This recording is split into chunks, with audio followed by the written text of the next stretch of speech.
दोस्तों आज जुमे का दिन है और जुमे के दिन ईरान के जरिए क्या तैयारियां की गई है, किस तरीके का तैयारी किया गया है, वो सब कुछ आज आपको इस रिपोर्ट में बताने वाली हूँ। जंग का आज 28वां रोज और 28वें रोज ईरान के सिपाहियों ने नमाज अदायगी करके किस तरीके से हमले की शुरुआत की है, ये सब कुछ एक एक करके बताने वाली हूँ।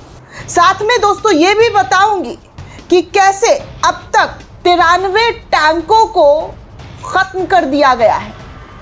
इजराइल के 93 टैंकों को पूरी तरीके से नष्ट कर दिया गया है।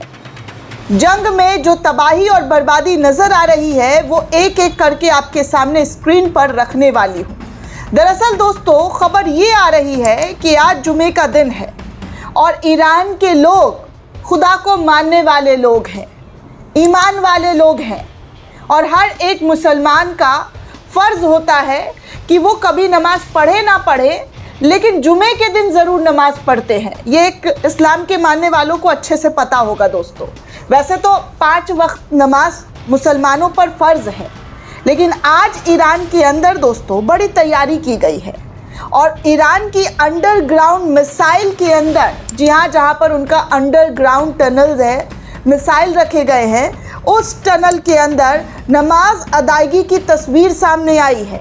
ईरान के जंगी, जी हाँ, जंगी सैनिकों ने किस तरीके से जंग से पहले, जी हाँ, मिसाइल दागने से पहले मिसाइल के सामने जो है मिसाइल जिस तरीके से दागा जाता है उससे पहले वो टनल के अंदर नमाज पढ़ते हुए नज़र आए हैं। टनल में मिसाइलों के बीच सैनिक जो है कितनी इबादत कर रहे हैं, खुदा का नाम ले रहे हैं, ये सब कुछ आपको आज तक के हवाले से जो खबर आई है उसमें आप देख सकते हैं। स्क्रीन शॉट आपके सामने दिख रहा है यहाँ पर कैसे सैनिक जो है एक तरफ, चारों तरफ, जी हाँ, चारों तरफ जो है मिसाइल ही मिसाइल रखा हुआ है, लेकिन उन्हीं मिसाइलों के बीच सैनिकों ने नमाज अदायगी करनी शुरू की और नमाज अदायगी करते हुए खुदा को याद किया, अपनी जीत की दुआएं मांगी और दुश्मनों को किस तरीके से पस्त किया जाए, ये सब कुछ इबादत में इनके ज़रिए किया गया।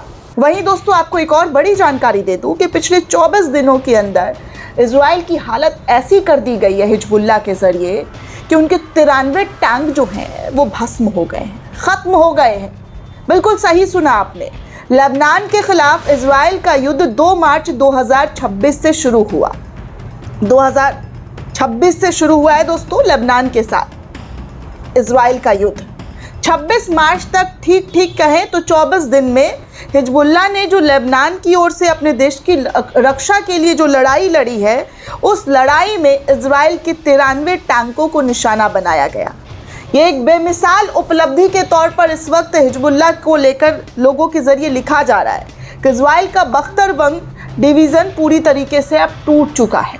इजराइल के पास अब ऐसा कुछ नहीं बचा है जहां पर वो अपने सैनिकों को सपोर्ट कर सके, उनको ताकत दे सके, क्योंकि यहाँ पर, जी हाँ, यहाँ पर पूरी तरीके से हिजबुल्लाह का जो दबदबा है, जो उनका लड़ाई का जज्बा है, वो साफ तौर पर दिख रहा है कि इजराइल का बख्तरबंद डिवीज़न पूरी तरीके से ख़त्म हो गया है। सैनिक वहाँ से हटते हुए नज़र आ रहे हैं। ये स्थिति कर दी गई है। आगे कुछ और तस्वीर आपको दिखा दूँ दोस्तों, तो हिजबुल्लाह के ज़रिए और भी ज़्यादा अटैक किया जा रहा है। इन तस्वीरों में देख सकते हैं जहाँ पर कहा जा रहा है कि हिजबुल्लाह ने पहली बार इजरायली मरकवा टैंक पर हमला करने के लिए FPA ड्रोन का इस्तेमाल कर लिया। रिपोर्ट में ऐसे दावे किए जा रहे हैं। वहीं एक और फुटेज, जी हाँ, हिजबुल्लाह ने दक्षिणी लेबनान के तवेह शहर के चौक इजराइल पर मरकवा टैंक पर ड्रोन हमले का फुटेज भी जारी किया है कि कैसे वो उन फुटेज के ज़रिए बता रहा है कि इजराइल की तबाही उन्होंने कैसी लाई है। भयंकर तरीके की तबाही जो है दोस्तों इजराइल की लाकर हिजबुल्लाह ने भी रख दी है। ईरान तो लड़ाई लड़ ही रहा है, लेकिन हिजबुल्लाह भी उतनी ही ताकत के साथ इजराइल को चोट दे रहा है जितनी ताकत के साथ ईरान के ज़रिए दिया गया है। वहीं दोस्तों करंट रिपोर्ट के हवाले से खबर साझा की गई है। तस्नीम न्यूज़ का जो आर्टिकल है कि युद्ध के बावजूद ईरान का तेल निर्यात बढ़कर लगभग 15 लाख बैरल प्रतिदिन तक पहुंच गया है। एक तरफ जंग हो रहा है, लेकिन युद्ध में उनका जो तेल का जो निर्यात है वो 15 लाख बैरल के जो है वो वहाँ तक स्तर तक पहुँच गया, जो कि पिछले स्तरों की तुलना में लगभग 50% की वृद्धि को दर्शाता है, तस्नीम न्यूज़ की रिपोर्ट है। आगे जी न्यूज़ के हवाले से खबर ये भी आ रही है कि जंग के बीच ईरान का बड़ा एक्शन, लगातार वो मोसाद के संदिग्धों को, एजेंट्स को, जासूसों को पकड़ता हुआ ईरान में नज़र आ रहा है।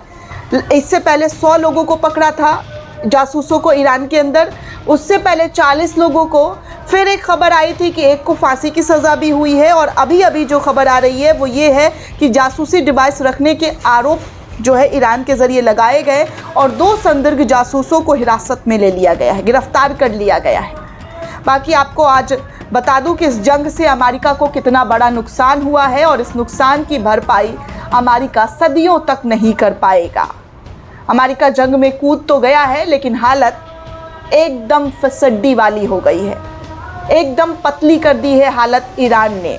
कहा जा रहा है कि आज अमेरिकी स्टॉक मार्केट में $1 ट्रिलियन से ज़्यादा का जो है नुकसान अमेरिका को उठाना पड़ा है। एपी न्यूज़ के हवाले की रिपोर्ट है। ईरान से युद्ध के दौरान के बाद से ये आज का सबसे बड़ा और बुरा दिन अमेरिका के लिए है दोस्तों। ईरान के साथ युद्ध शुरू करने के बाद यूएस स्टॉक में सबसे बड़ा नुकसान जो है वो आज अमेरिका को उठाना पड़ा है। S&P 500 में 1.7% की गिरावट आई है, जिसमें $1 ट्रिलियन से ज़्यादा का सफाया जो है अमेरिका के अंदर हो गया है।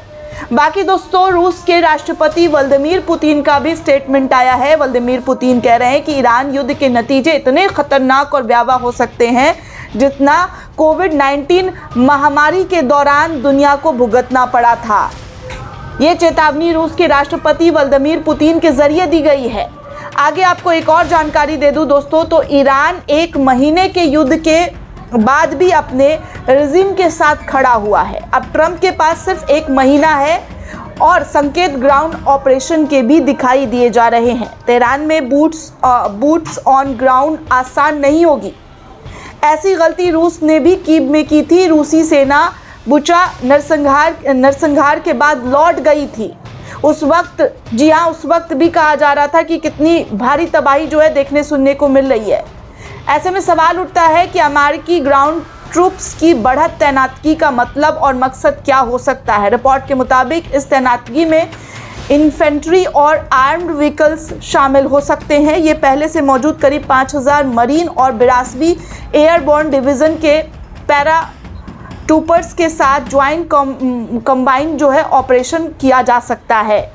खास बात यह है कि सैनिकों की तैनातगी के सटीक स्थान अभी स्पष्ट अमेरिका के जरिए नहीं किया गया, लेकिन जो अनुमान है उसके मुताबिक उन्हें ईरान और खार द्वीप के करीब रखा जा सकता है। और ये जंग अमेरिका के जरिए अगर तेज़ी लाई जाती है तो अपने सबसे स्पेशलिस्ट, जी हाँ, स्पेशलिस्ट सेना को उतार कर इस जंग को तेज़ करने की कोशिश अमेरिका के जरिए की जा सकती है। वहीं दोस्तों, आपको एक और अल जज़ीरा की हवाले से रिपोर्ट सामने आ रही है। इसमें बताया जा रहा है कि तस्नीम समाचार एजेंसी ने एक ईरानी सैन्य सूत्र के हवाले से बताया है कि ईरान में 10 लाख से ज़्यादा लड़ाकों को अमेरिका के साथ ज़मीनी लड़ाई के लिए तैयार कर दिया गया है। यानी कि ईरान के ज़रिए 10 लाख लड़ाके जो है वो अमेरिका के साथ इस जंग में उतारने का ऐलान कर दिया गया है। पूरी ट्रेनिंग, पूरी तैयारी दे दी गई है। आप सोचिए कि अगर ज़मीनी स्तर पर यह जंग होता है तो कितना भयानक स्थिति देखने सुनने को मिलेगा। ईरान ने भी पूरी तैयारी कर ली है। ऐसा नहीं है कि अमेरिका तैयारी कर रहा है तो ईरान ने तैयारी नहीं की है, उसने भी अपने 10 लाख लड़ाके उतार लिए हैं। ऐसा रिपोर्ट सामने आ रहा है तस्नीम न्यूज़ एजेंसी के हवाले से। वहीं जाते जाते आपको बता दूं दोस्तों, तो इजराइल पर हिजबुल्लाह का मिसाइल अटैक जो है दागा जा रहा है और नॉर्थ इजराइल के नहरिया में मिसाइल अटैक हुआ है। हिजबुल्लाह के हमले से एक शख्स की मौत भी हुई है। हमले के बाद इजराइल में भारी तरीके से अलर्ट जारी कर दिया गया है। कहीं से भी हिजबुल्लाह के ज़रिए अटैक किए जा रहे हैं, जिसमें इजराइल को काफ़ी नुकसान का सामना उठाना पड़ रहा है। दोस्तों, ये पूरी रिपोर्ट आपको कैसी लगी हमें कमेंट करके ज़रूर बताइएगा। साथ ही साथ चैनल को ज़्यादा से ज़्यादा लाइक, शेयर और सब्सक्राइब करना बिल्कुल भी ना भूलें। शुक्रिया।